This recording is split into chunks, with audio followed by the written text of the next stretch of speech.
धोखेबाज पत्नी की कहानी पार्ट 4। राजा के शिकार पर जाने के बाद मंत्री काफ़ी चिंता में डूब गया। जब मंत्री को कुछ भी नहीं समझ आ रहा था तो मंत्री सीधे अपने पिता के घर गया, जो पहले राजा के पिता के यहाँ मंत्री रह चुका था और काफ़ी समझदार था। मंत्री ने अपने पिता को सारी बात बताई। बेटे की बात सुनने के बाद उसके पिता ने उसे कहा कि सबसे पहले तुम कहीं पर छुप जाओ, क्योंकि राजा जब लौटेगा और देखेगा कि तुमने उसका हुक्म नहीं माना है तो वह तुम्हें सज़ा देगा।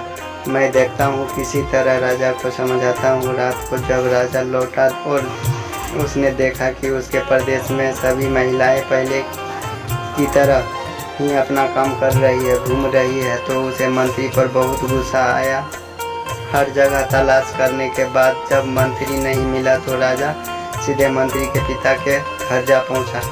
राजा ने मंत्री के पिता से मंत्री के बारे में पूछा। मंत्री के पिता ने राजा को शांत करने के लिए पानी दिया, बैठने के लिए कहा और बाद में राजा से पूछा कि आप क्यों सभी महिलाओं को मारना चाहते हैं। राजा ने व्यापारी वाली पूरी कहानी मंत्री के पिता को बताई। मंत्री के पिता ने राजा से कहा कि आपने जो फैसला किया है मैं उसे सही या गलत नहीं बता रहा हूँ, लेकिन मैं जो एक छोटी सी कहानी जो मैं जब मंत्री था तब मेरे साथ घटित हुई है, जब वह मैं आपको सुनाता हूँ। उसे सुनने के बाद आप जो फैसला करेंगे वह हम सब मान लेंगे। मंत्री के पिता ने कहा, एक दिन मैं जंगल में गुजर रहा था। अचानक एक नकाबपोश घोड़े पर सवार होकर आया और मुझे बंदी बनाकर घसीटते हुए कब्रिस्तान ले गया।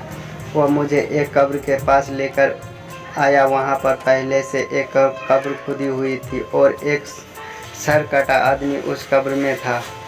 उस नकाबपोश ने मुझे उस कब्र में मिट्टी डालने के लिए कहा। जब मैंने कब्र को पूरी तरह मिट्टी से ढक दिया तब उसने मुझे बाजू में एक और कब्र खोदने के लिए कहा। मुझे लगा यह दूसरी कब्र मेरे लिए ही खोदी जा रही है। कब्र पूरी तरह तैयार होने के बाद उस नकाबपोश ने अपने चेहरे से नकाब हटाया तो मैं देखकर चौंक गया, क्योंकि वह एक बहुत ही सुंदर महिला थी। उसने मुझे कहा कि तुम डरो मत, यह कब्र तुम्हारे लिए नहीं है बल्कि यह कब्र मेरे खुद के लिए है।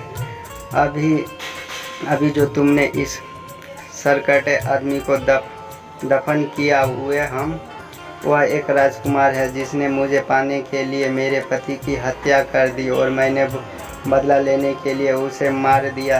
मैं उस पति से बहुत ज़्यादा प्यार करता हूँ, इसीलिए मैं इस जन्म में ज़िंदा नहीं रहना चाहती और उसके कब्र के बाजू में मरकर दफन होना चाहता हूँ, ताकि अगले जन्म में फिर से उनके मिल सकूँ। इतना कहकर उस महिला ने अपनी गर्दन पर चाकू रखकर गर्दन काट ली और उस कब्र में गिर पड़ी। मेरे पास कोई दूसरा उपाय नहीं था, क्योंकि मुझे पता चल चुका था कि वह मुझे सिर्फ अपने आप को कब्र में दफनाने के लिए वहां तक लेकर आई थी।